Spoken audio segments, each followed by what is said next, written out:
ఇకపోతే మనం ప్రత్యేకంగా విశ్వాసి గ్రహించలేని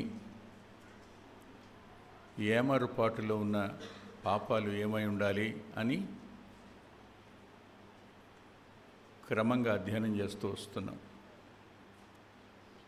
స్వనీతి, స్వచిత్తం అయ్యాయి. ఇప్పుడు ఏం చెప్పాలి అన్నది నా ముందున్న పెద్ద ప్రశ్న. ఆ ప్రశ్నకు నా మనసులోకి వచ్చిన జవాబు నేను మీకు చెప్తాను. చూడండి, ఇర్మియా గ్రంథం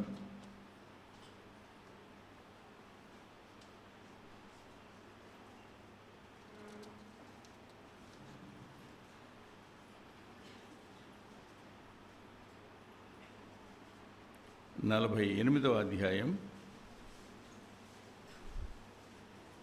ఇర్మియా గ్రంథం 48వ అధ్యాయం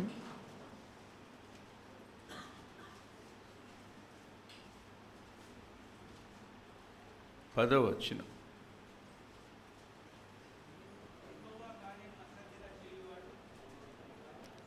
యెహోవా కార్యమును అశ్రద్ధగా చేయువాడు చాలు.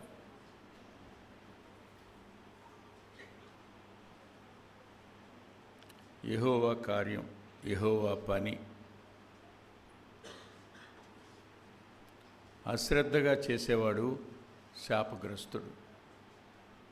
శాపం దేనివల్ల వచ్చింది?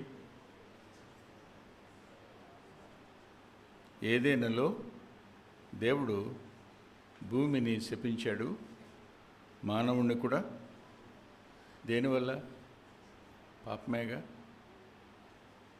దేవుని పిల్లలమని చెప్పుకుంటూ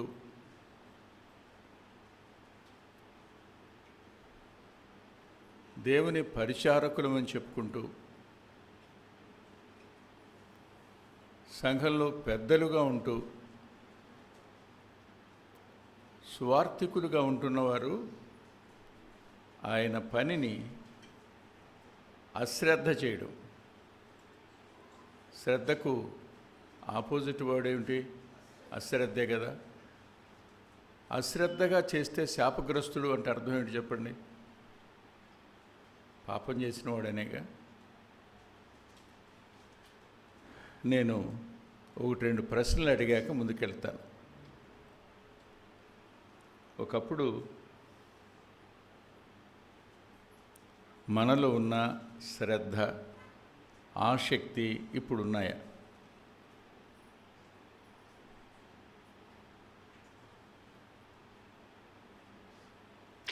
లేవు.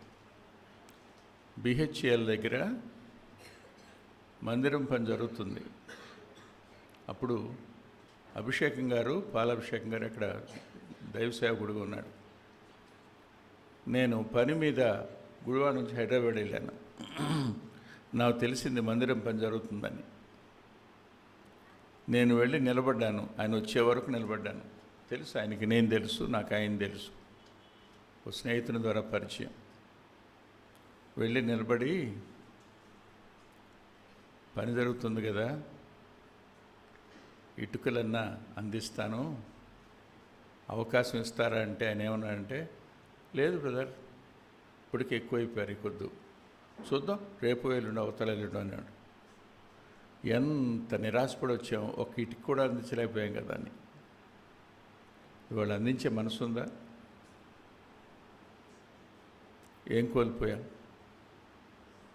శ్రద్ధ.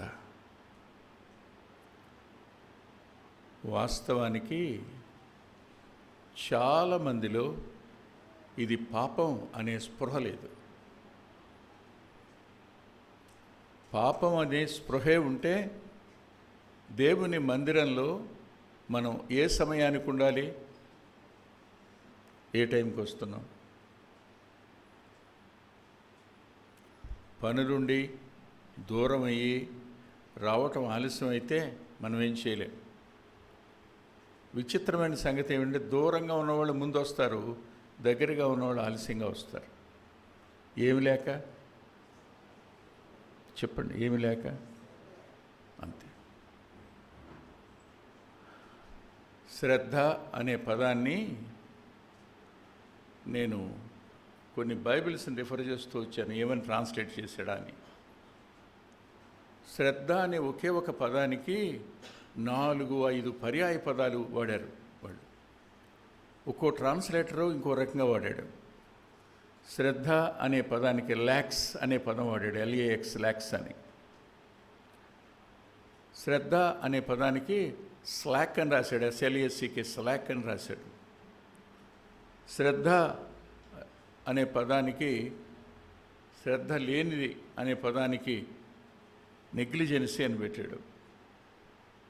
అంతేకాదు, ఆఖరిగా శ్రద్ధ లేకపోవడం అనే దానికి డిసీట్ఫుల్నెస్ అన్నాడు. భయం అనిపించింది. శ్రద్ధను చాలా సున్నితంగా తీసుకున్నాం, కానీ మనం మోసపూరితంగా, నిర్లక్ష్యంగా, బాధ్యతారహితంగా, పట్టింపు లేకుండా ఉండి ఆసక్తిని కోల్పోయి యాంత్రికంగా చేస్తున్నప్పుడు అదేదైనా దేవుడు ఎలా ఫీల్ అవుతాడు?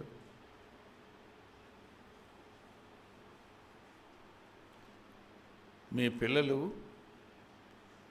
మత్తు మందులు అమ్మే వాళ్ళతో కలిసి తిరుగుతున్నారనే సమాచారం మీకు తెలిస్తే మీ మనసు ఎలా ఉంటుంది? ప్లస్ మత్తు మందులు వాడుతున్న వాళ్ళకి స్నేహితులు అనే సంగతి నీకు తెలిస్తే ఎలా ఉంటుంది? అర్ధరాత్రి వరకు రోడ్ల మీద ఊరికినే తిరుగుతున్నారు అనే సంగతి తెలిస్తే ఎలా ఉంటుంది? ఇల్లు పట్టదు, అమ్మానాన్నల గురించిన శ్రద్ధ లేదు, మందిరాన్ని గురించిన శ్రద్ధ లేదు. అలాంటి పిల్లల్ని చూసినప్పుడు ఏ తండ్రి ఏడవడు, ఏ తల్లి దుఃఖపడకుండా మానేస్తుందో మీరు చెప్పండి.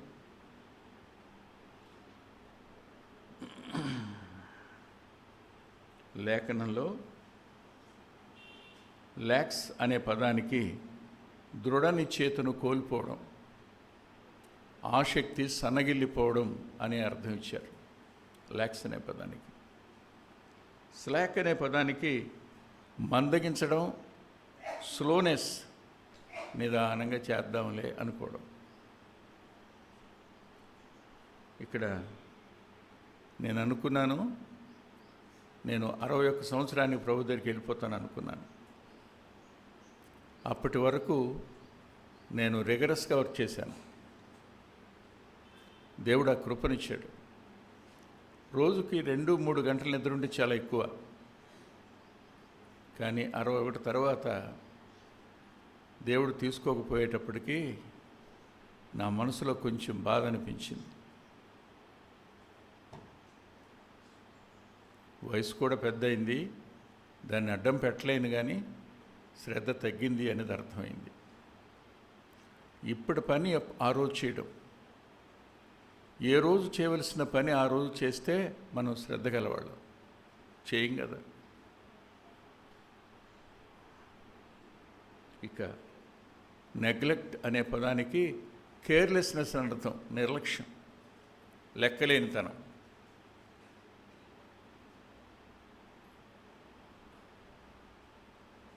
డిసీట్ఫుల్నెస్ అంటే మోసపోవడం. ఈ వచనాలను అధ్యయనం చేసేటప్పుడు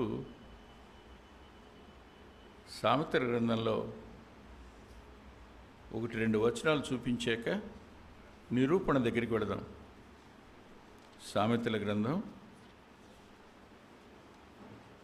10వ అధ్యాయం 4వ వచనం. బద్ధకముగా పనిచేయవాడు దరిద్రుడగును, శ్రద్ధ గలవాడు ఐశ్వర్యవంతుడగును. నేను డబ్బుని గురించి మాట్లాడటంలా, శ్రద్ధను గురించి మాట్లాడుతున్నానంతే. ఈ పదం పలకడానికి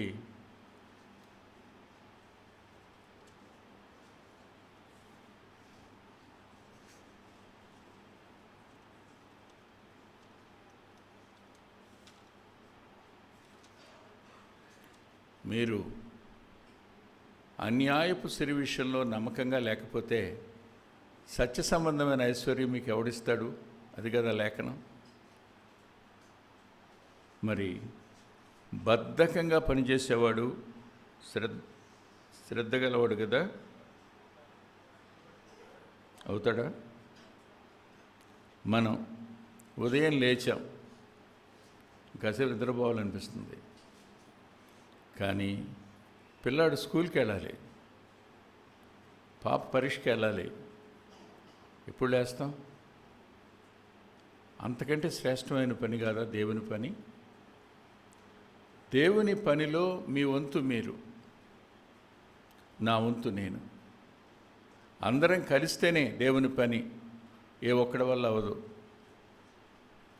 పేరు ఒకటికి రావచ్చుగాక, కానీ జీతం మాత్రం సమానంగా అందరికీ ఉంటుంది. పేరు వచ్చినందువల్ల రెండంతల శిక్షకు వాడు గురవుతాడు. మరుగ్గా ఉన్నవారు ఎప్పుడూ ఐశ్వర్యవంతులు. కొంతమంది నాకు ప్రామినెన్స్ లేదు కాబట్టి అనే ఆలోచనలోకి వచ్చి శ్రద్ధను కోల్పోతారు, బద్ధకస్తులు అవుతారు. సండే స్కూల్ టీచర్స్ ఉన్నారు.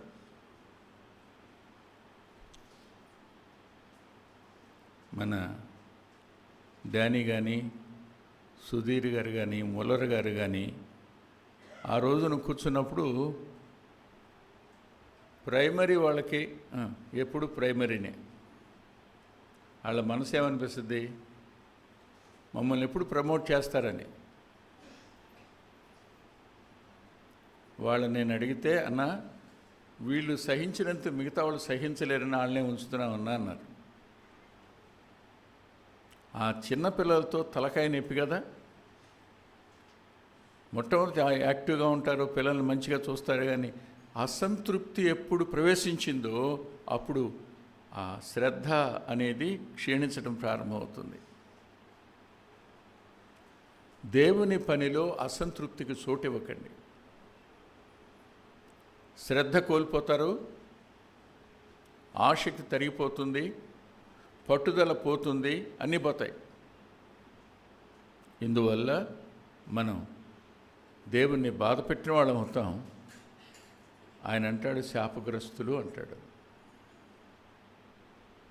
ఏ ఒక్కడు రక్షించబడినవాడు శాపగ్రస్తుడు కాకుండాను గాక.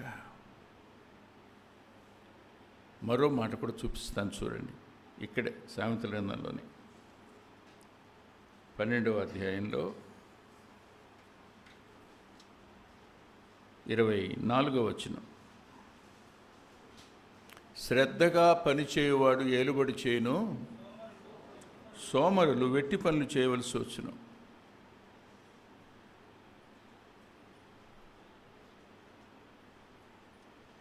ఈ మధ్యకాలంలో ఎవరో ఒక స్టేటస్ పెట్టుకున్నారు. స్కూల్ నుంచి గేటు దగ్గర ఉన్న గోడ దగ్గరకు వచ్చి నలుగురు పుస్తకాల సంచులు ఇసిరేసి గోడ దూకి వచ్చేసిన వాళ్ళు. నెక్స్ట్ ఏంటి అంటే వాళ్ళు ఇటు గోడ మీద ఇసిరేశారు, ఆ తర్వాత ఇప్పుడు రాళ్ళు ఇసురుతున్నారు నెత్తి మీద బొట్టు పెట్టుకుని.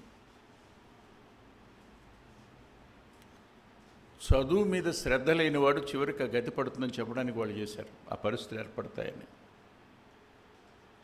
నువ్వు చేసే పని ఏదైనా అందులో ఏముండాలి? ఇంట్రెస్ట్ ఉండాలి. నువ్వు చేసే పని ఏదైనా అందులో ఏముండాలి? ఆసక్తి ఉండాలి. నువ్వు చేసే పనిలో ఏముండాలి? పట్టుదల ఉండాలి. నువ్వు చేసే పనిలో ఏముండాలి? నమ్మకత్వం ఉండాలి.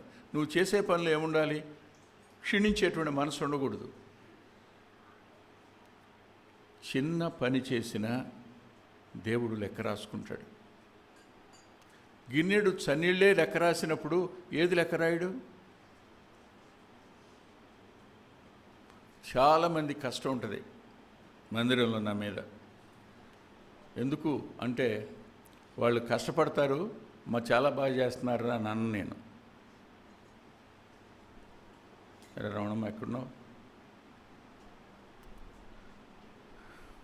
అన్నాం. అస్సలు ఇన్ని సంవత్సరాలు అయింది అన్న ఒక్కసారి కూడా మెచ్చుకోలేదు. సహభాష అనలా, బాగా చేసావనలా. అడగండి, ఎవరినైనా మెచ్చుకున్నానేమో. అదేమవుద్ది చెప్పండి?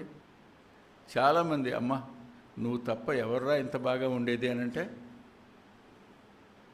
అసలు నీలాగా టైంకి వచ్చేవాళ్ళు ఎవరమ్మా అంటే, అసలు రా నేను చూస్తుంటే మిగతా వాళ్ళని సిగ్గుపడాలి అంటే, ఏమండి సేవకుడు కాదుగా, పరిశుద్ధాత్ముడు కదా నిన్ను ప్రోత్సహించవలసింది. దేవుని పనికి ప్రోత్సహించవలసిన వ్యక్తి ఎవరు? పొగిడి పని చేయించుకునేవాడు చివరికి ఒక రోజున తెగుడుతాడు.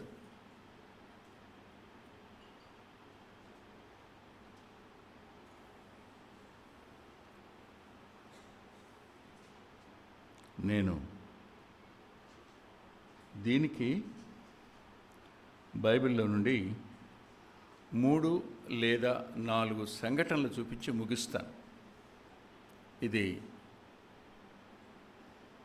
మనల్ని మనం పరిశీలన చేసుకోవడానికే. దయచేసి మీరు చూడండి ఒకసారి.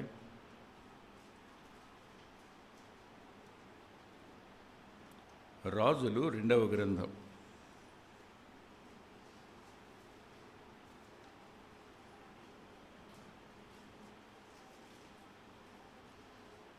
13వ అధ్యాయం.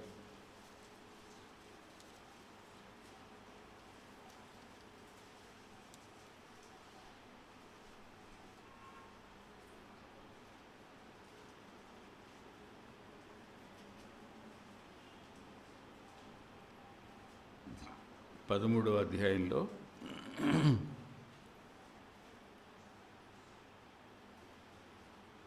19వ వచనం. అందునిమిత్తము దైవజనుడు అతని మీద కోపగించి, నీవు 5 మారులైనను 6 మారులైనను కొట్టినడల సిరియనులు నాశనం అగు వరకు నీవు వారిని హతం చేసిందువు. అయితే ఇప్పుడు 3 మారు మాత్రమే సిరియలను ఓడించదు అని చెప్పాను. ప్రార్థన చేసుకుందాం. ప్రేమగల మా ప్రియ తండ్రి, పరిశుద్ధుడైన గొప్ప దేవ, లేఖనం మీది, మనుషుల పొగడ్తల నుండి దూరం కావాలనే ఆశ మాది. అందరి చేత పొగడబడివాడికి శ్రమ అన్న మాట మా భయకారణం. ఎక్కువ మాట్లాడేవారితో మాట్లాడడం నాలాంటి వాడికి సాధ్యం కాదు, చేతకానివాడిని నేను. కృప చూపించండి. ఏమేమి కోల్పోయామో, ఏ మేర కోల్పోయామో గ్రహించడానికి మీ ఆత్మ యొక్క వెలుగును లేఖనం మీద ప్రసరింపచేసి మాట్లాడుతున్న నీ దాసుని మరుగుపరిచి కేవలం వినేవారికి అంతరంగం లోపల మీ ఆత్మకార్యం జరిగించి శ్రద్ధను, ఆసక్తిని, మరింత ఉత్సాహాన్ని పనిచేయడానికి అనుగ్రహిస్తారని నమ్మి స్తుతిస్తూ, ఇప్పటి వరకు బద్ధకంగాను, సోమరితనంగాను, నిర్లక్ష్యంగాను, శ్రద్ధ లేని విధానంగా మా పనులు మేము జరిగించామని ఒప్పుకుంటూ క్షమించండి. యోగ్యమైన రీతిలో బలలో పాలు పొందడానికి రక్షించబడిన వారందరినీ సిద్ధపరచండి. యేసుక్రీస్తు ప్రభువారి పేరిట ప్రార్థిస్తున్నాం తండ్రి. ఆమేన్.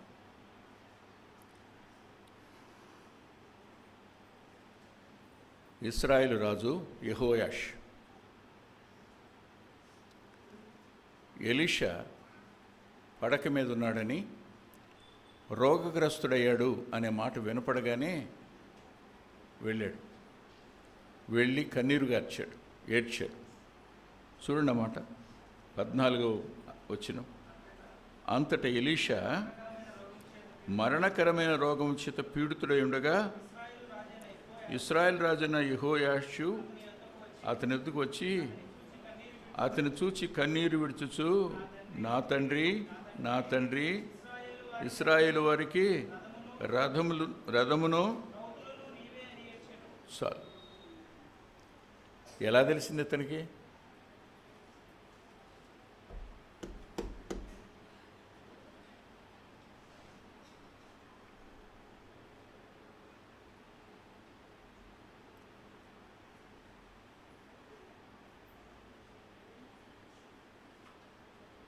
ఇంకా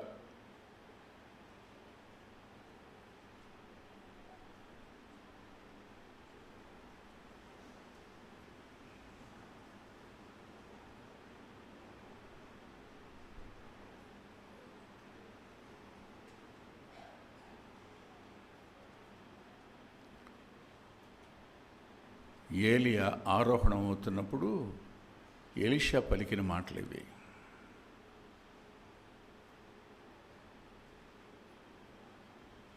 నా తండ్రి, నా తండ్రి, ఇశ్రాయేలుకు రథమును రౌతులు నువ్వు కావా అన్నాడు ఎలీషా. అదే మాట ఈ రోజున అదే ఎలీషాకు యెహోయాషు అంటున్నాడు. ఎలా తెలుసుండాలి?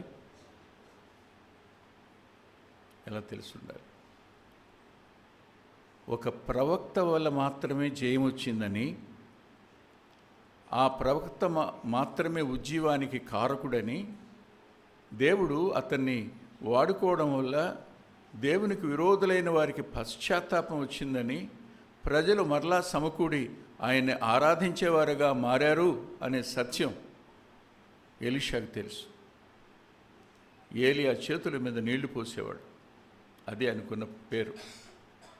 అంతకుమించి గొప్ప పేరు కాదు, అదే గొప్ప పేరు. అలాంటి వాడు వెంటపడ్డాడు ఏలియా అంట. నువ్వు ఆగిపో అంటే ఆగడు. వరుసపెట్టి ప్రయాణం చేస్తూనే ఉంటాడు. నేను నీ వెంట వస్తానంటాడు. ఆపడానికి ఏలియా చాలా ప్రయత్నం చేశాడు. అదే రీతిగా తన కోడలను ఆపడానికి నయోమి చాలా ప్రయత్నం చేసింది.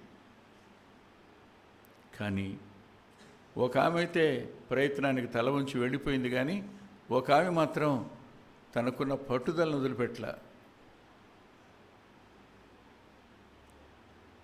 తనకున్న శ్రద్ధను విడిచిపెట్టలా. అలాగే ఎలీషా కూడా పట్టుదల కలిగి వెంటొచ్చాడు.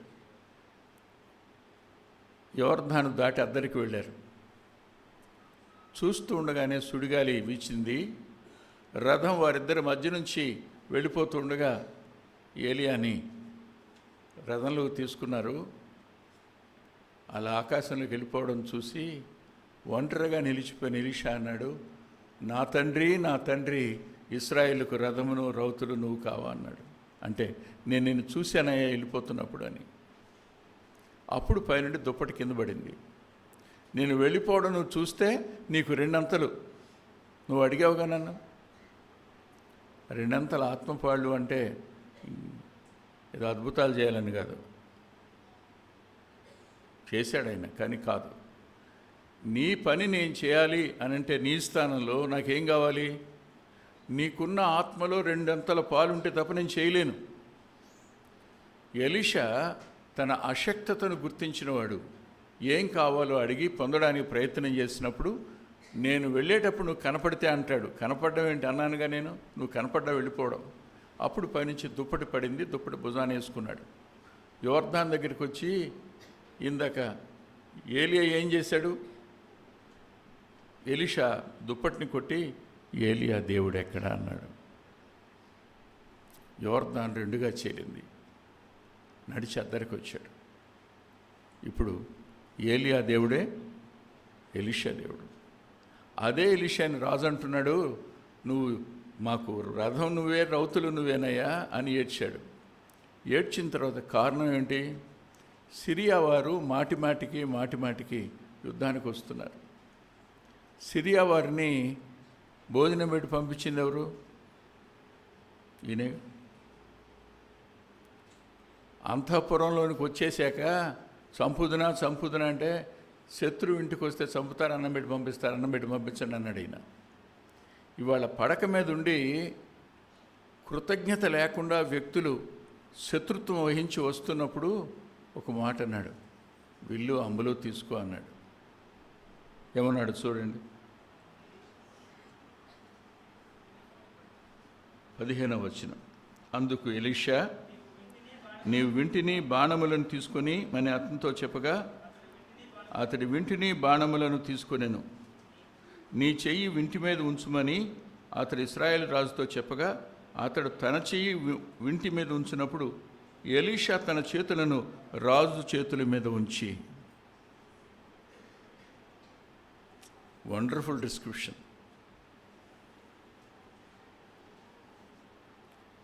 మానవ ప్రయత్నానికి దేవుని సహాయం, మానవుని ప్రయత్నానికి దేవుని పిల్లల యొక్క ప్రార్థన. ఈ రెండు నీ జయానికి నా విజయానికి కారణం. వెయ్యి అన్నాడు. ఒకసారి తీశాడు, వేశాడు. రెండోసారి తీశాడు, వేశాడు. మూడోసారి తీశాడు, వేశాడు, ఆగిపోయాడు. చేతులు ఎవరి చేతుల మీద ఉన్నాయి? ఎలీషా చేతులు రాజు చేతి మీద ఉన్నాయి. సహజంగా ఏం చేయాలి? ఆగు అనేంతవరకు వేయాలి. కానీ మనం ఏం చేస్తాం? మన చిత్తం, మన ఇష్టం 3 సార్లు వేసి ఆపేశాడు. నువ్వు 5 కానీ 6 కానీ చేస్తుంటే సిరియా వాళ్ళని సంపూర్ణంగా నిర్మూలన చేసేవాడివి. నువ్వు 3 సార్లే కాబట్టి 3 సార్లు గెలుస్తావు, ఆ తర్వాత ఓడిపోతారు మీరేం చెప్పాడు. ఏం తగ్గింది చెప్పండి? రాజులో తగ్గిందేమిటి? విధేయత. మాటకిచ్చే ప్రాధాన్యత వద్ద బాణం విశ్రమన్న వ్యక్తి ఆపు అనేటంత వరకు పని చేయాల్సిందే.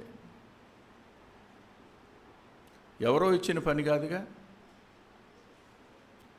కిటికీలోంచి బాణాలు వేయటమేంటి? ఎందుకేమంటున్నాడు? ఏమైనా గురుందా? ఏమైనా లక్ష్యం ఉందా? ఎందుకు? బాణాలు వేస్ట్ అవ్వటమే కదా అనుకుని 3 బాణాల వరకు వేసాను చాలనుకున్నాడేమో. ప్రవక్త మనసులో ఏమున్నదో గ్రహించలేని రాజు, ప్రవక్త ఎందుకు బాణాలను విసరమంటున్నాడో అర్థం చేసుకోలేని రాజు.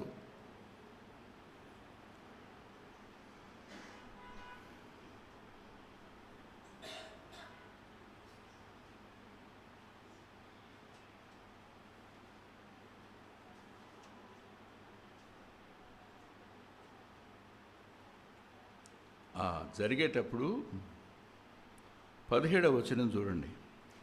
తూర్పు వైపునున్న కిటికీని విప్పుమని చెప్పగా అతడు విప్పెను. అప్పుడు ఎలీషా బాణము వేయమని చెప్పగా అతడు బాణం వేసెను. అతడు, ఇది యెహోవా రక్షణ బాణము, సిరియనుల చేతుల నుండి మేము రక్షించు బాణము. సిరియనులు నాశనమగినట్లు నీవు అఫెకులో వారిని నాశనం చేయదు. గుర్తుపెట్టండి, మొట్టమొదటి యుద్ధం అఫెకులో జరుగుతుందని ముందే చెప్పాడు. అక్కడ వాళ్ళు ఓడిపోతారని చెప్పాడు. తర్వాత బాణములను పట్టుకొనమనగా అతడు పట్టుకొనను. అంత ఇశ్రాయేలు రాజుతో నేలను కొట్టమన్నప్పుడు ఒకటేమో ఆయన చెప్పిన దిక్కు,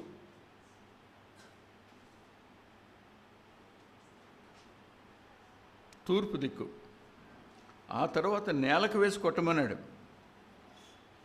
ముమ్మారు కొట్టి మానేసినప్పుడు దైవజనునికి కోపం వచ్చింది. కారణం, నేను ఆపమనేంతవరకు కొడుతూనే ఉండాలిగా.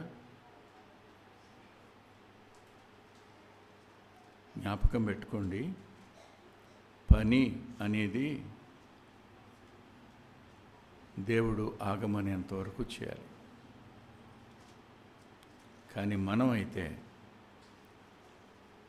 బాణాలు 4 వేస్ట్ అయిపోయినాయి అనుకోవచ్చా? దేవుని కోసం ఖర్చు అయినది ఏది వేస్ట్ కాదు. అది ఆరోగ్యమైన, కాలమైన, ధనమైన, జ్ఞానమైన, వివేకమైన, పరిశ్రమైన, ఏదైనా వ్యర్థమైనటికి కాదు. మన ఇష్టం కాకుండా ప్రవక్త ఆపమనేటంత వరకు అతను చేసి ఉంటే ఫలితం వేరుగా ఉండేది. ఇప్పుడు ఏం జరిగింది చెప్పండి? వేశాడు, తూర్పుకు 1, 2, 3 సార్లు కొట్టాడు, ఆగిపోయాడు. ఎందుకని ఆగిపోయాడు చెప్పండి? ప్రవక్త చెప్తే కదా వేయటం ప్రారంభించావు. నీ మనసు ఏం చెప్పింది చాలని. దేనికి అప్పగించుకున్నావు? దేవుని మాట కాదు, నీ ఇష్టానికి అప్పగించుకున్నావు. ఏం తగ్గింది మనకి? దేవుని అధికారం మీద కంటే నీకు ఇచ్చిన రాజ్యాధికారం మీద నీకు మనసు ఎక్కువ. నీ ఇష్టం నువ్వు నెరవేర్చుకోవడానికి సిద్ధపడతావు, కానీ దేవుని చిత్తం నెరవేర్చడానికి సిద్ధపడవు. దీన్ని ఏమంటారు చెప్పండి? The interest was diminished. ఆసక్తి సన్నగిలిపోయింది. ఒకప్పుడు నేను సిస్టర్స్ని ఒక మాట అడుగుతాను, తిట్టుకోకండి. పెళ్ళైన కొత్తలో నీకొచ్చిన వంటకాలు ఎంత అద్భుతంగా చేస్తావో చేసి రోజుకొక వెరైటీ పెట్టేదాన్ని. ఎవరికి పర్లేదు చెప్పండి, ఎవరికి? ఎవరూ మాట్లాడలేదండి. అత్తకు కాదు, మామకు కాదు, పిల్లలు లేరు, ఎవరున్నారు? ఆయనకే పెట్టావు. ఇప్పుడు పెళ్ళై 15 సంవత్సరాలు ఏమైనా కొనసాగుతున్నాయా? రాత్రికి హోటల్కి వెళ్దాం పదంటున్నావా?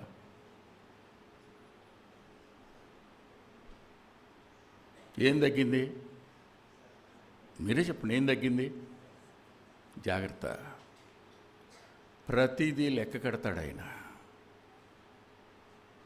లెక్కట్టకుండా ఏముండడం. అప్పుడు రాజు పని ఏమైంది చెప్పండి? సిగ్గుపడవలసి రాలా? అశ్రద్ధగా చేసేవాడు సిగ్గుకి గురవుతాడు. నెంబర్ 1. రెండవ చోటుకి వెళ్దాం రండి.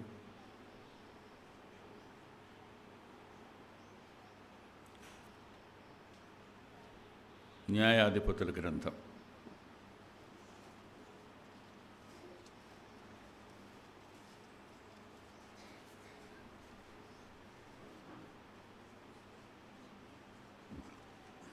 5వ అధ్యాయం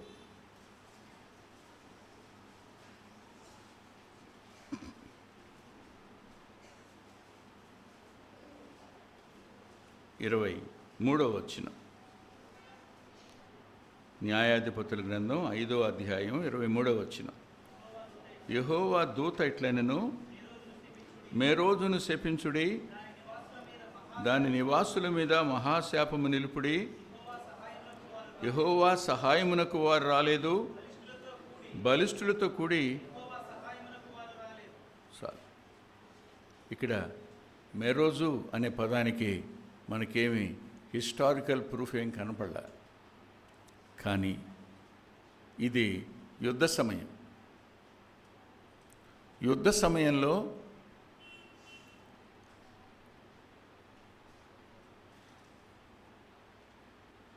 దెబోరా, బారాకు,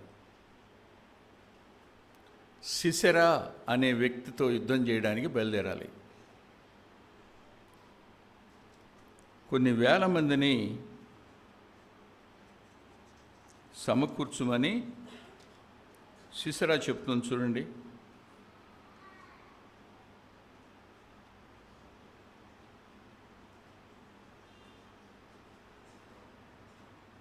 దయచేసి 4వ అధ్యాయం 6వ వచనం. ఆమె నఫ్తాలి కెదేషులో నుండి అబీనోయము కుమారుడైన బారాకును పిలువనంపించి అతనితో ఇట్లనెను, నువ్వు వెళ్ళి నఫ్తాలీల్లోనూ జబూలీల్లోనూ 10,000 మంది మనుషులను తాబోరు కొండ ఎదుకు రప్పించని చెప్పింది. అవునా? ఇప్పుడు కబురు పెట్టాడు. కబురు పెట్టినప్పుడు వచ్చారు, యుద్ధం జరిగింది. సిసెరా కేనీయుల సంతానం దగ్గర గుడారంలో మేకుతో కొట్టబడి చచ్చిపోయాడు. అప్పుడు ఆమె ఒక పాట పాడుతూ ఈ కీర్తన పాడింది. ఆవిడ కీర్తన పాడేటప్పుడు ఆమె ఏముందో చూడండి. 5వ అధ్యాయంలో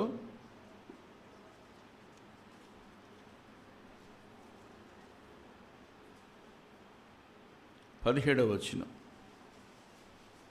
గిలాదు యోర్దాను అద్దర నిలిచెను, దానియులు ఓడల దగ్గర ఎలా నిలిచిరి?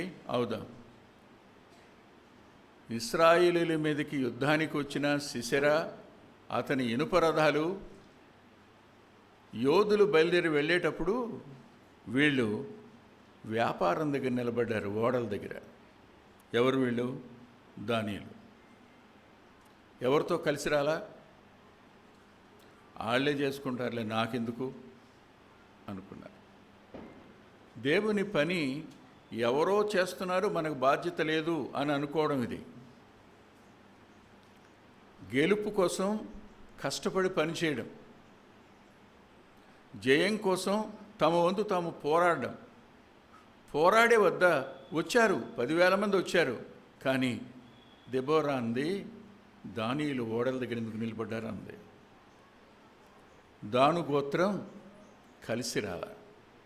ఏమి లేదు దాని గోత్రంలో ఉన్నవారికి, దేవుని పని మీద శ్రద్ధ లేదు.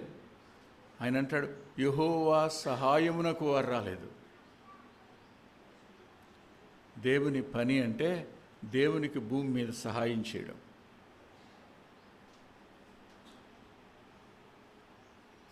దేవుడు తాను సువార్త ప్రకటించలేడా? దేవదూతల్ని పంపలేడా? ఎందుకని వారిని పంపకుండా మనకి చెప్పాడా పని? కారణం చెప్పండి మీరు. దేవదూతలకే ఆ పని అప్పగిస్తే ఏం జరుగుతుంది? అమెరికన్ పార్లమెంట్లో అందరూ కూర్చోగా మిఖాయేలు నిలబడ్డాడు అనుకోండి, ఏమైపోతారు వాళ్ళు? ఇంగ్లాండ్లో, జర్మన్లో, ఒకవేళ ఇండియాలోకి వచ్చి నిలబడి ఉంటే కాళ్ళు ఆడతాయా? గుండె ఉంటుందా? ఇంకా ఏమైపోతారు? జాగ్రత్త, ఆయన మీకోసం ప్రాణం పెట్టారు, మీ జీవితాలు సరిగా లేవు, మీరు దేవునికి విరోధులవుతున్నారు అని చెప్పేది ఒకవేళ దేవదూత అయితే ఎవరు కాదనలేరు. ప్రభు చెప్పకూడదా? మనకెందుకు అప్పగించాడు ఆయన?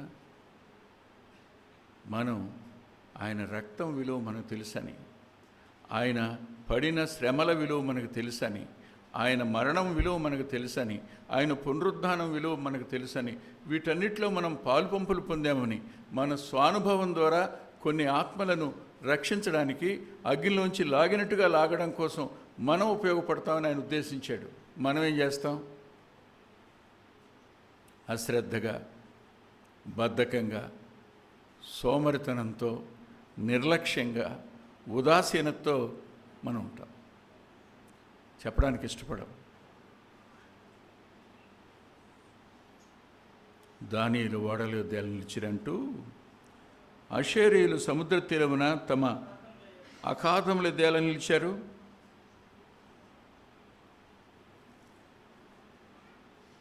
దానియేలు రాలేదు, అషేరీయులు రాలేదు. అషేరీయులు, ఆషేరుని ఆషేరీయులని రాశాడు ఇక్కడ.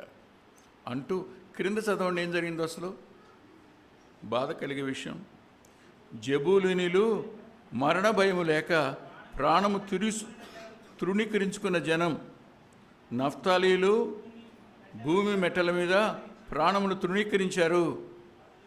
చెప్పండి, తోటి వాళ్ళు ప్రాణం పెట్టి పని చేస్తున్నప్పుడు, తోటి వాళ్ళు ప్రాణాన్ని లెక్క చేయకుండా యుద్ధం చేస్తున్నప్పుడు దానియేలు, అషేరీయులు ఎక్కడ నిలిచారు? సముద్రపుడు నిలిచారు.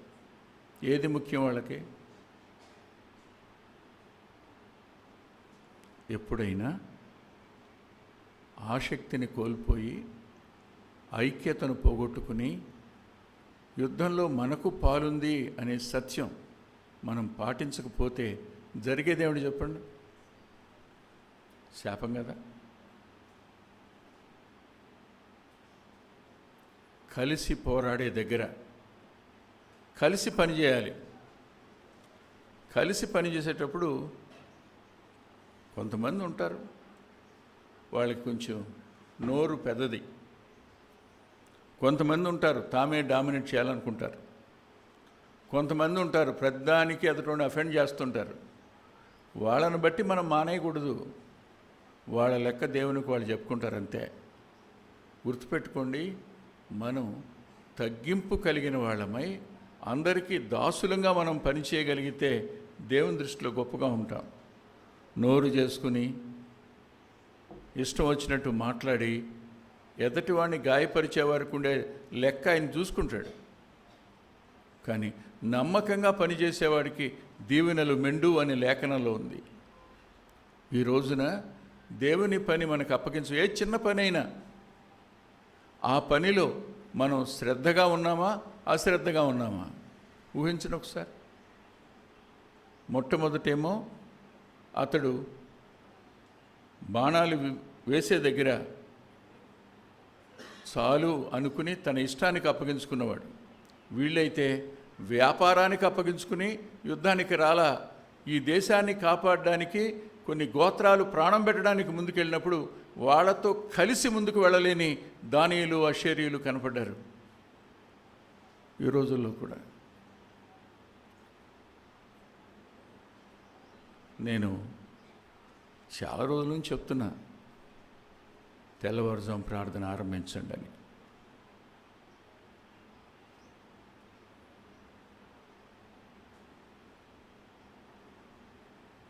ఖాళీ ఉన్నప్పుడు ఉదయం నుంచి సాయంకాలం వరకు సిస్టర్స్ వచ్చి ప్రార్థన చేసుకోవచ్చు. ఎప్పుడు మానేశారు? చాలా కాలమైంది మానేసి. కారణాలు కోకొలలు, కానీ మానివేయడంలో ఏముంది చెప్పండి? శ్రద్ధ లేకపోవటమే కదా. శ్రద్ధ ఉంటే, శ్రద్ధ ఎప్పుడు వస్తుంది చెప్పండి? శ్రద్ధను తిరిగి సంపాదించుకోవడానికి ఏం చేయాలి? నిద్రపోవాలి కూర్చుని. హెబ్రీ పత్రిక 13వ అధ్యాయం 2-3 కలిసి ఉంటే చదవండి. మీరును వారితో కూడా బంధింపబడినట్లు బంధకములో ఉన్న వారిని జ్ఞాపకం చేసుకోండి. ఏంటి మాట? ఎవరికో కష్టం వచ్చింది, ఎవరింటి మీదకో సమస్య వచ్చింది, ఎవరో ఇబ్బందిలో ఉన్నారు, ఎవరి పిల్లలు దుఃఖంలో ఉన్నారు. అదే నా పిల్లలుంటే నేను ఎలా ఉంటాను? నేను ఎలా ప్రార్థన చేస్తాను? నా వంతు నేను ఎలా చేసుకుంటాను? అది మనం కోల్పోయాం. వాళ్ళతో పాటు బంధింపబడినట్టుగా వాళ్ళు చెరసాల్లో ఉన్నారు, మనం కూడా చెరసాల్లో ఉంటే, వాళ్ళకి దెబ్బలు తగిలినాయి, మనకే దెబ్బలు తగినట్టు ఫీల్ అయితే,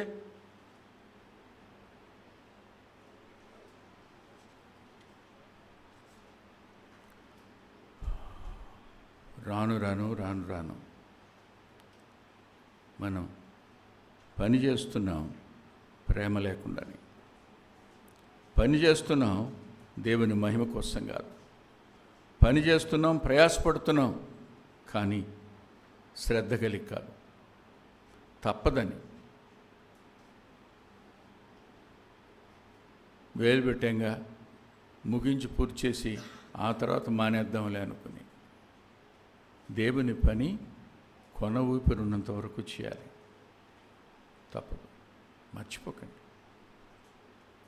ఇప్పుడు ఏం తగ్గింది? దానియేలు, అషేరీయుల్లో చెప్పండి. పట్టింపు తగ్గింది. ఎవరెట్టబోతే మేము క్షేమంగా ఉన్నాం కదా, వాళ్ళు గెలిచినా మాకు విజయమే కదా అనుకున్నారు. కానీ మేము కూడా దేవునికి సాయానికి వెళ్ళాలి. అసలు ప్రభు బాధపడతాడని ఎప్పుడైనా అనిపించిందండి మీకు? 23వ వచనం చూడండి. యెహోవా సహాయమునకు వారు రాలేదు. బలిష్ఠులతో కూడి యెహోవా సహాయమునకు వారు. మనం సాయం చేస్తుంది వెంకటరత్నానికి కాదు, మనం సాయం చేస్తుంది వచ్చిన సేవకులకు కాదు, మనం సహాయం చేస్తుంది దేవునికి. మనం చేసే ప్రతి పని దేవునికి సహాయంగా ఉండడం కోసం చేస్తున్నామంతే.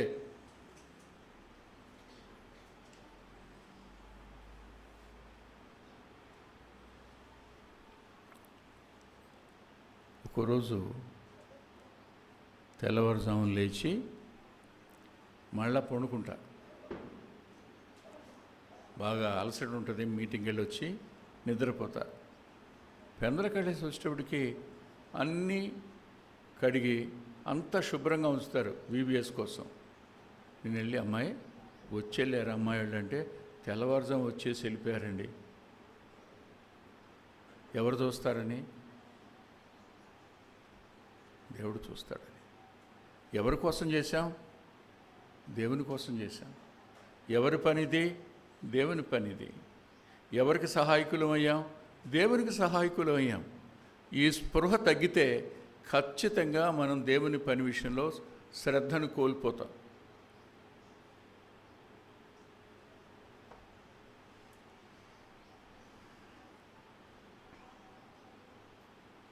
దాను,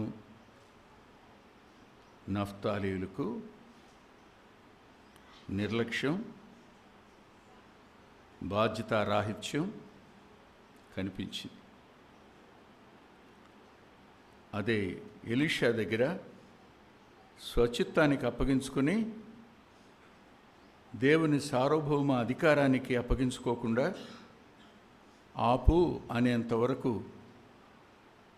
అతడు ఆపకుండా బాణాలను ప్రయోగించవలసిన వాడు తన ఇష్టం మేర ఆపాడు. కన్నీరు కార్చిన వాని మీద ప్రవక్త కన్నెర చేశాడు.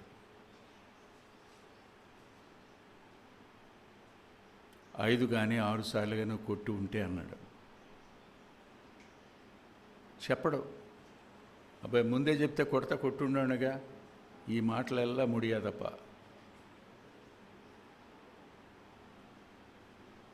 కుదరవు ఈ మాటలు. దేవుని పని దేవుని ఇష్టంలో మనం చేయాలంతవరకే. మరి 3వ సంఘటన కూడా చూపిస్తాను చూడండి.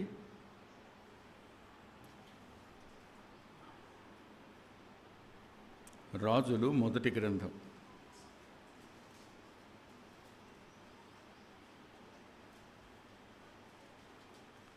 20వ అధ్యాయం.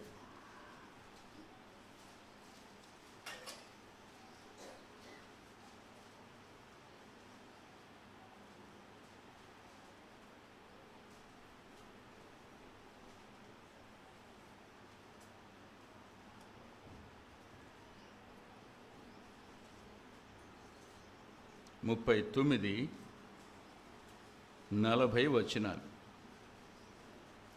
రాజు వచ్చుడు చూచి బిగ్గరగా రాజుతో ఇలాగ మనవి చేసుకున్నాను, నీ దాసుడైన నేను యుద్ధములోనికి పోయి ఉండగా ఇదిగో ఒకడు ఇటు తిరిగి ఒక మనిషిని నా ఎద్దుకు తోడుకొని వచ్చి, ఈ మనుషుని కనిపెట్టుము, ఏ విధముగానైనను వాడు తప్పించుకుని పోయినట్లా వాని ప్రాణమునకు మారుగా నీ ప్రాణము పోవును, లేదా నీవు 2 మడుగుల వెండి ఇవ్వలను అయిను.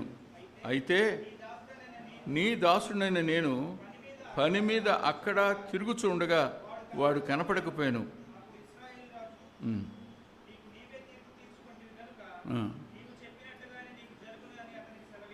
చాలండి.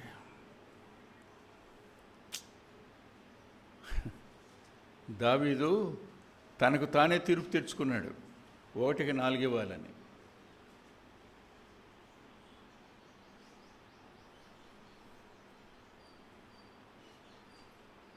ఆహాబు కూడా తనకు తానే తీర్పు తెచ్చుకున్నాడు.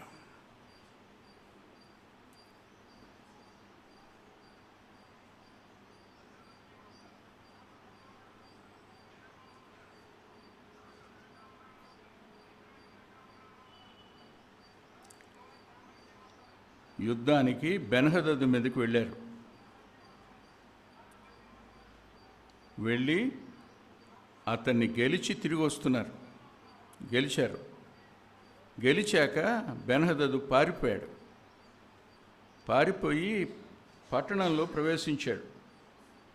సరిగా ఆ సమయాన వాళ్ళ యొక్క పనివాళ్ళు, సైనికులు, మేము వెళతాం రాజు దగ్గరికి, వెళ్ళి క్షమాపణ కోరుకుంటామని వారు గోనెపట్ట కట్టుకుని నడుముకి తల మీద తాళ్ళు వేసుకుని ఇశ్రాయేల్ రాజునెత్తుకు వచ్చారు. నీ దాసుడైన బెన్హదదు దయచేసి నన్ను బ్రతకనిమ్మని మనవి చేయుటకై మమ్మను పంపినని చెప్పగా అతడు, బెన్హదదు నా సహోదరుడు, వాళ్ళేమో నీ దాసుడు అంటే శత్రువుని, ఇతనేమంటున్నాడు నా సహోదరుడు అంటున్నాడు అని బ్రతకనిచ్చాడంట. తిరిగి వస్తుండగా ఒక ప్రవక్త గుడ్డ కట్టుకుని నిలబడ్డాడు. నిలబడయ్యా, యుద్ధానికి నేను కూడా వెళ్ళాను, ఒకడు నాకు అప్పగించాడు, జాగ్రత్తగా చూడు, వాడు తప్పించుకుంటే నీ ప్రాణం, లేకపోతే వెండి 2 మణుగుల వెండి ఇవ్వాలి అన్నాడు. నేను ఆ పని మీద ఈ పని మీద తిరిగానయ్యా, వాడు తప్పించుకున్నాడు, ఇప్పుడు నేనేం చేయాలన్నప్పుడు నీకు నువ్వే అన్నాడు. అప్పుడు కళ్ళ మీద నుంచి తీగానే ప్రవక్తని గుర్తుపట్టాడు, గిలగిల్లాడిపోయాడు. చెప్పండి, దీనికి ఏమిటి చెప్పండి?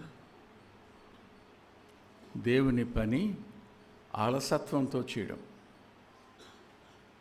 పట్టింపు లేకుండా చేయడం, పట్టింపును కోల్పోవడం, దేవుని చిత్తాన్ని ఆశాంతం నెరవేర్చాలనే మనసు లేకపోవడం, శ్రద్ధ లేకుండా పోవడం.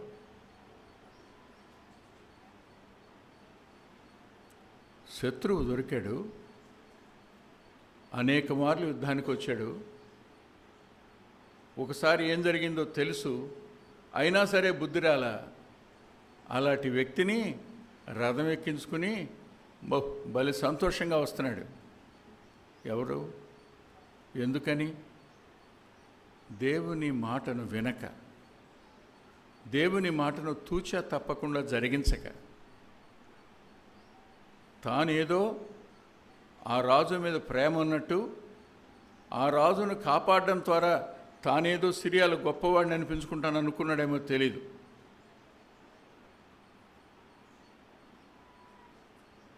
నలభై 42వ వచనం. అప్పుడు అతడు యెహోవా సెలవిచ్చినదేమనగా, నేను శపించిన మనుషుని నీవు నీ చేతుల నుండి తప్పించుకొని పోనిచ్చిదు గనుక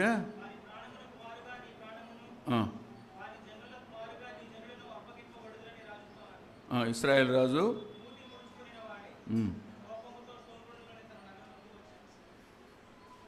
మూతి ముడుచుకునే పని ఎవరు చేస్తారు?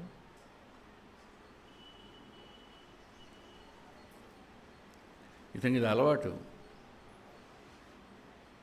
నాబోతు ద్రాక్ష తోట విషయంలో కూడా ఇదే చేశాడు, ఇప్పుడు ఇదే చేశాడు. ఏమి లేదు ఇతనికి, 100% కమిట్మెంట్ లేదు పని విషయంలో. 100% ఒక వ్యక్తి అప్పగించుకున్నవాడైతే, అంకిత భావం ఉంటే, ప్రతిష్ఠించుకుంటే దేవుని చిత్తాన్ని ఉన్నదన్నట్టుగా నెరవేరుస్తాడు. అలా లేకపోతే శత్రువులతో సంధి చేసుకుంటాడు, శత్రువుతో కలిసిపోతాడు, సందేహం లేదు. ఆ రోజైనా ఈ రోజైనా దేవుని విరోధులతో సంధి చేసుకునే తత్వం దేవుని పని మీద మక్కువ కోల్పోవడం జరుగుతూనే ఉంది. అది ప్రమాదకరమైన పరిస్థితుల్లో ఉన్నా పోతే ప్రాణం పోద్ది, అంతేగా. అంతకుమించి ఏం చేయగలరాళ్ళు అని అనుకుంటామా? ఎలాగోలాగా ప్రాణాన్ని కాపాడుకోవాలి కదా. దేవుడు అంటాడు, ఇదిగో నీ ప్రాణం. ఇది 3వది. 4వది చెప్పి ముగిస్తాను, ఇంకా సరిగ్గా 10 నిమిషాలు ఉంది.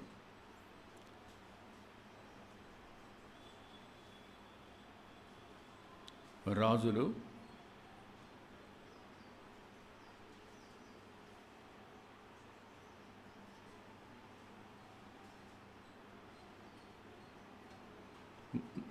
మొదటి గ్రంథం, క్షమించండి, సమూయేలు మొదటి గ్రంథం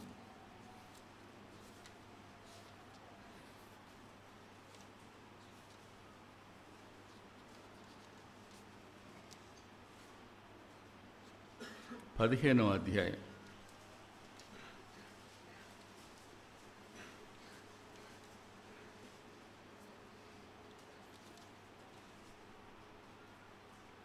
పదిహేనవ అధ్యాయం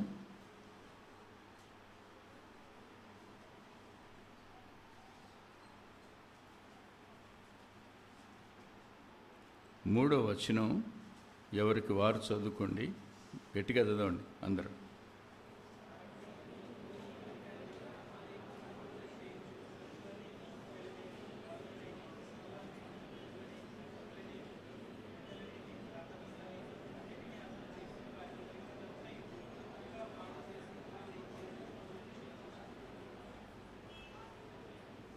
తొమ్మిదవ వచనం అందరం చదువుదాం. సౌలును జనులను కూడి అగగును గొర్రెల్లోనూ ఎడ్లలోనూ కొవ్విన గొర్రె పిల్లలు మొదలైన వాటిలో నుంచి మంచి వాటి నిర్మూలం చేయగా కడగా ఉంచి పనికిరాని పశువులన్నిటినీ నిర్మూలన చేసిరి.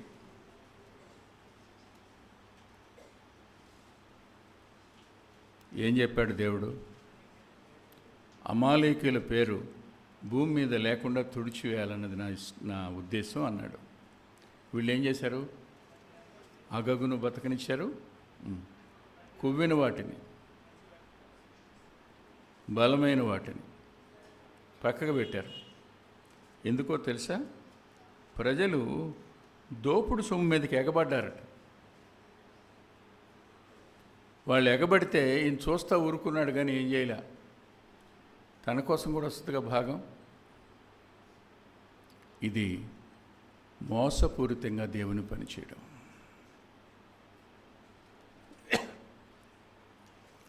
ఈ రోజున దేవుని పని వ్యాపారం అయింది. దేవుని పని ధన సంపాదన కోసమైంది. దేవుని పని ఆత్మల రక్షణార్థం కాదు, మనుషులను మభ్యపెట్టి ఆకర్షించుకోవడం కోసం అయిపోయింది. ప్రజలను మంచి చేసుకోవడం, ఇది శ్రద్ధ లేకపోవడం.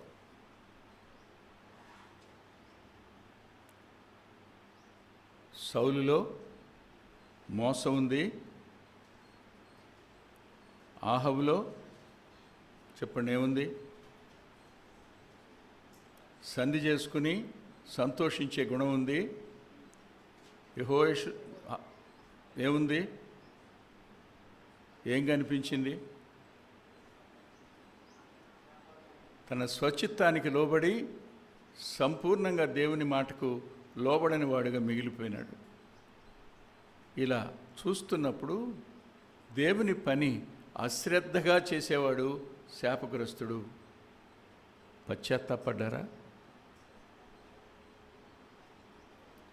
వీళ్ళల్లో ఎవరైనా పశ్చాత్తాపడ్డారా? విచిత్రం, ఆహాబు ఒక్కడే పశ్చాత్తాపడ్డాడు. అది కూడా నిజమైన పశ్చాత్తాపం కాదు, నకిలీ పశ్చాత్తాపం. పోనీ రిపెంటెన్స్ అంటాం దాన్ని. విచిత్రం ఏంటంటే, నాకు ఆశ్చర్యం వేస్తుంది. ఇంకెప్పుడు చేయను నాన్న, ఇంకెప్పుడు చేయను, ఈసారి చేస్తే చితకొట్టే, నా తల పగలగొట్టే అంటారు. సరే వదిలేస్తాడు, మళ్ళీ మామూలే. అయినా ఆ కొద్దిపాటి పశ్చాత్తాపానికి తండ్రి ఎలా అయిపోతాడో అలా అయిపోయి చూసావా? ఆహాబు గోనిపట్టు కట్టుకున్నాడు, బూడిదలో పండుకున్నాడు, క్షమాపణ కోరుతున్నాడయ్యా, వెళ్ళి చెప్పు, నీ కాలంలో రాదులే. ఏమండి, ఈయన కంటే ఎలా పూర్తి చేయను నేను?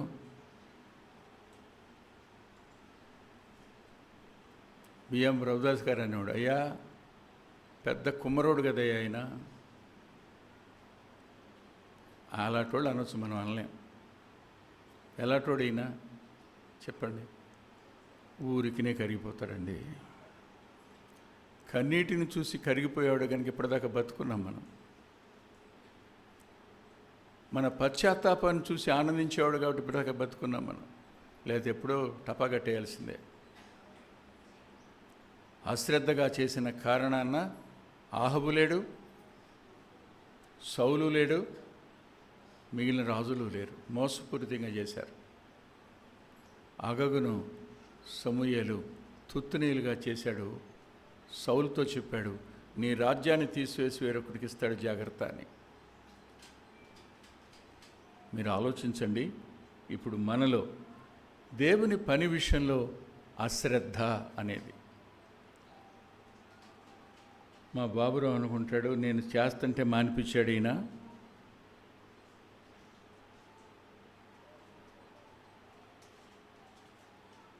నిన్ను కొట్టు మానే చేయమంటలేదు బాబురావు గారు, కొట్టు మానే చేయమంటలా. కొట్టుకి ప్రాధాన్యత ఇవ్వు, కొంత సమయం ఆత్మరక్షణ కోసం పనిచేయి, నేను కాదన్నాను. కానీ కొట్టు తాళం పెట్టేసో కొట్టును వదిలిపెట్టేసో వెళ్ళిపోకూడదుగా.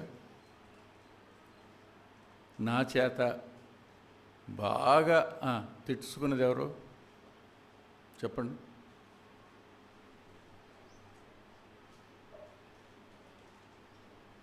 బాబురావు, సీను, ఇంకా ఉన్నారు 2-3. ఎందుకు తిట్టామండి?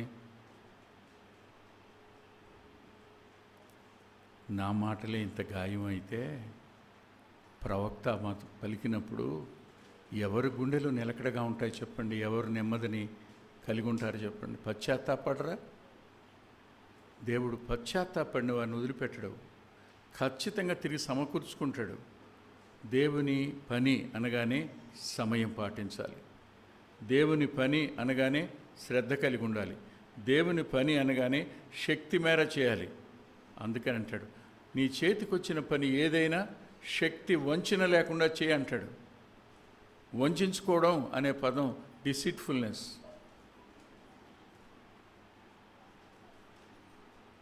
అయిపోయింది. ఆఖరి మాట చెప్తాను చూడండి.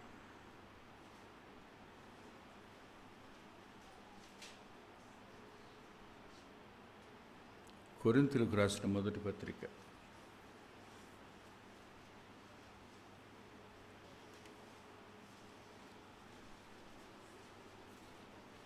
3వ అధ్యాయం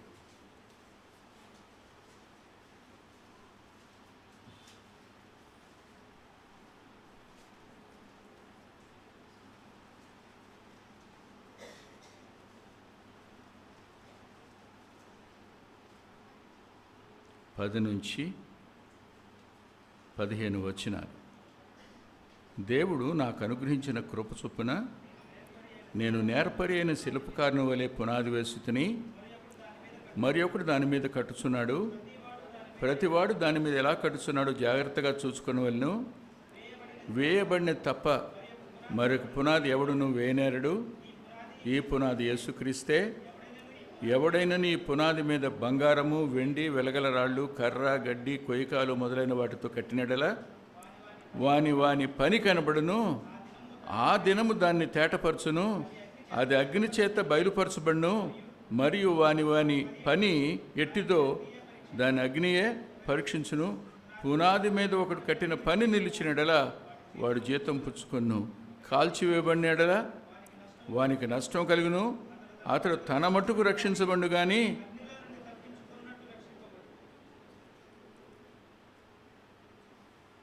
దేవుని పనిని మన ఇష్టానుసారంగా చేయటం కాదు.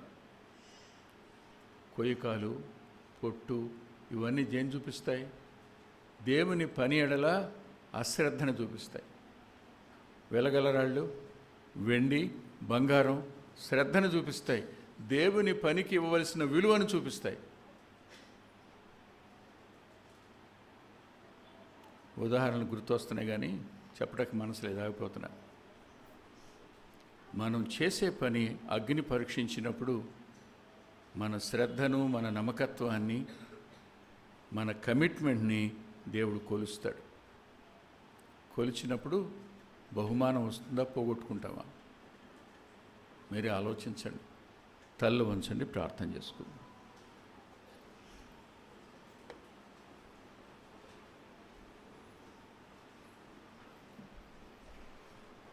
ప్రేమగల తండ్రి, పరిశుద్ధుడైన గొప్ప దేవ, కృప కలిగిన మీ హస్తాలకు, జాలి కలిగిన మీ హస్తాలకు వింటున్నాం. అప్పుడు వీళ్ళందరినీ అప్పగించుకుంటున్నాం. బలపరచండి, సాయపడండి. మీ నమ్మకత్వం కొరకే కృతజ్ఞత చెల్లిస్తున్నాం. మీరు మమ్మల్ని ఎంత ప్రేమించారో, మీరు మమ్మను ఎలాగూ రక్షించారో, మీరు మా యెడల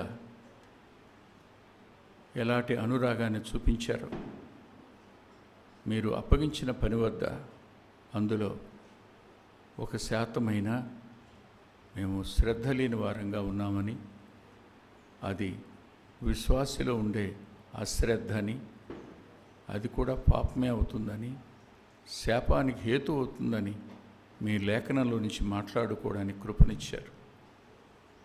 సాలినంతటి మీ సహాయాన్ని మీ దాసుని పక్షంగాను, కూడి వచ్చిన వారందరి పక్షంగా అర్థిస్తూ బలపరిచి మీ నామానికి మహిమ కలుగు చేసుకోండి.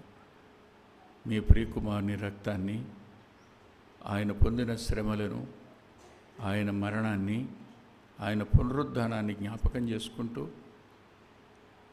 అందులో పాలిచ్చారు. ఆ సువార్త కోసం మేము బ్రతకవలసి ఉండింది. ఆత్మల సంపాదన వద్ద, నీ కోసం వారిని కట్టే వద్ద మాలోనికి ప్రవేశించిన నిర్లక్ష్యం, మోసపూరితమైన స్వభావం, అశ్రద్ధ, లెక్కలేనితనం, ఉదాసీనత, స్వచిత్తం, వీటిని హృదయపూర్వకంగా ఒప్పుకుంటూ క్షమించండి అని యేసుక్రీస్తు ప్రభువారి పేరిట ప్రార్థిస్తున్నాం తండ్రి. ఆమేన్.